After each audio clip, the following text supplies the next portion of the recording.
Күн берекелі болсын, әлемнің ең үздік университеттерінде оқуға лайық көрермен. Пайдалы кеңестердің бүгінгі шығарылымы талапкерлердің көпшілігі қиналатын IELTS емтиханындағы writing, яғни жүйелі жаза алу қабілетін тексеретін сынаққа арналады. Академик IELTS Writing 2 тапсырмадан тұрады. Алғашқысында кесте, графика, диаграмма секілді сан аралас ақпараты бар мәлімет болады. Тест тапсырушы оны өз сөзімен сипаттап жазып беруі керек. Бұл оның ақпаратты талдап, өзгеге ұсыну қабілетін тексереді.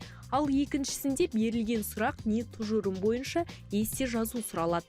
Мысалы, белгілі бір проблеманы талқылап, шешімін ұсыну. Өз көзқарасыңызды дәлелді түрде пайымдау немесе келіспейтін пікірін білдіре отырып, аргументтер келтіру талап етіледі.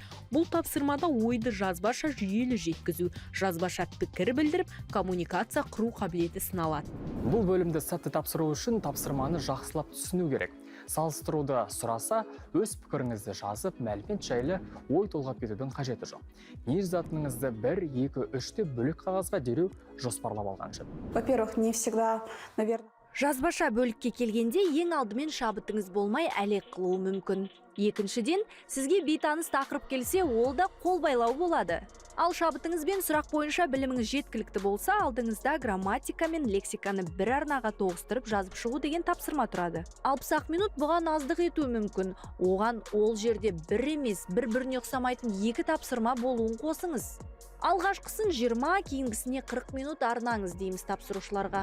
Солай жиі-жиі эссе жазып, таймермен машықтанғаныңыз үшін. Және тағы бір кеңес, дайындық жолында қатемен жұмыс істей алатын, оны сізге түсіндіріп, келесі жолы сауаттырақ жазуға баулайтын мықты мұғаліміңіз болсын. Менің ең үлкен жіберген қателігім райтингті формамен жазу.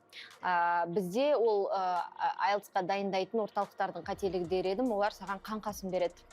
То есть ортасындағы анау жалғаушы сөздер, кіреберіс сөздер, қорытынды сөздер бар ғой.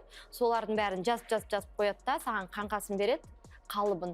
Одан кейін барып, осыны толтыра саласың деген сияқты береді. Мен оған таза техникалық түрде қарадым да.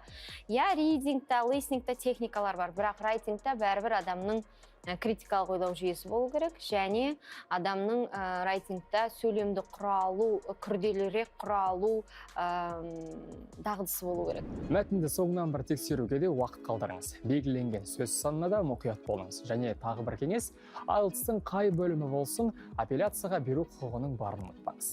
Процедура в целом очень легкая. Апелляцияға беру сондай қиын дүние емес. Өзіңіз тіркеліп, құжат тапсырған жерге не онлайн түрде Test Take Portal сайтына өтінім беру арқылы жасай аласыз. Құны 35 000 теңге. Қанша сұрағыңыз, қанша секцияңыз болғанына қарамастан жалпы осы соманы төлеуіңіз керек. Бірақ апелляцияға өтінімді тест тапсырған соң 6 апта ішінде беруіңіз керек. Жауабы 21 күнде шығады. Сіздің кейсіңіз дұрыс деп апелляцияңыз қанағаттандырылса, 35 000 теңгеңізді қайтарып береді. Дәл осы жазбаша емтиханның бағасы сіз барғыңыз келетін оқу орындарының біраз үшін аса маңызды. Себебі соның бағасына қарап, сіздің оқу барысындағы тапсырмаларды орындай алуыңызды, күрделі академиялық тақырыптарда қалам сербеп, мақала не диссертациялық жұмыс жаза алуыңызды бағамдай алады. Мықты кандидат екеніңізді көре алады. Сондықтан біз айтқан кеңестерді ескере отырып, ойымен бірге білім әлеміне ұмтылыңыз.